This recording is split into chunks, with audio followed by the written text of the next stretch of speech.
Bismillahirrahmanirrahim. Assalamualaikum warahmatullahi wabarakatuh. Perkenalkan, nama saya Wadulfa Fidarni. Di sini saya akan mereview materi manajemen resiko cybercrime. Baik, langsung saja. Manajemen resiko cybercrime adalah langkah-langkah yang diambil oleh sebuah organisasi atau individu untuk mengidentifikasi, mengukur, mengelola, dan mengurangi risiko yang terkait dengan serangan cybercrime atau kejahatan cyber. Resiko atau dampak dari cybercrime. Risiko, dia itu mengacu pada potensi atau kemungkinan terjadinya serangan dan pelanggaran keamanan tersebut. Kemudian dampak, itu dia mengacu pada konsekuensi negatif atau kerugian yang dapat terjadi setelah terjadinya serangan atau kejadian pelanggaran keamanan cyber. Nah, risiko keamanan cyber adalah potensi atau kemungkinan terjadinya serangan dan pelanggaran keamanan. Risiko ini dapat berasal dari berbagai sumber, termasuk ancaman cyber seperti malware, phishing, serangan DDoS, serta celah keamanan dalam sistem atau kebijakan yang tidak memadai. Nah, untuk mengurangi risiko keamanan cyber, organisasi harus melakukan identifikasi risiko dan mengambil langkah-langkah pencegahan yang sesuai. Dampak dari keamanan cyber adalah konsekuensi negatif yang dapat timbul akibat serangan atau pelanggaran keamanan. Nah, salah satunya misalnya kehilangan data. Serangan cyber dapat menyebabkan pencurian atau penghancuran data sensitif atau penting.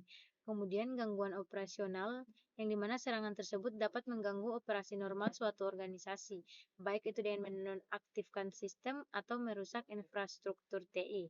Kemudian kerugian keuangan, hilangnya reputasi, penyalahgunaan identitas, dan sanksi hukum.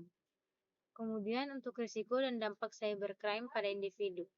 Risiko dan dampak cybercrime pada individu adalah dua aspek yang saling terkait dalam konteks serangan cyber. Risiko mengacu pada potensi atau kemungkinan terjadinya serangan cyber pada individu atau personal, sedangkan dampak adalah konsekuensi yang terjadi pada individu tersebut setelah serangan terjadi. Nah, risiko dan dampak cybercrime pada perusahaan atau organisasi. Nah, risikonya pada perusahaan atau organisasi yaitu adalah kemungkinan terjadinya serangan atau aktivitas kriminal yang ditunjukkan kepada perusahaan atau organisasi melalui jaringan komputer atau sistem informasi perusahaan atau organisasi. Kemudian untuk dampaknya, itu dia konsekuensi atau kerugian yang dialami oleh perusahaan atau organisasi setelah terjadinya serangan cybercrime. Kemudian dampaknya bagi sosial, ekonomi, dan politik. Bagi sosial, kejahatan cyber melibatkan sejumlah masalah yang memengaruhi masyarakat secara luas. Kejahatan cyber dapat menciptakan ketidakamanan dan kekhawatiran di kalangan individu, merusak kepercayaan dalam interaksi online, dan mengubah perilaku online. Untuk dampak ekonomi dari kejahatan cyber adalah sangat signifikan. Kejahatan cyber dapat mengakibatkan kerugian finansial yang besar bagi individu, perusahaan, dan bahkan negara.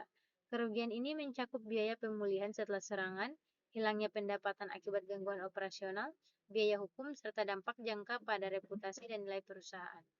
Kemudian dampak politik dari kejahatan cyber, dia itu memiliki dimensi yang luas dan signifikan dalam konteks global dan nasional.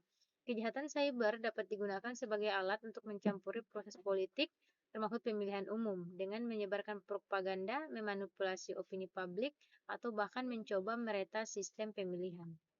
Kemudian langkah-langkah dalam manajemen risiko terhadap cybercrime.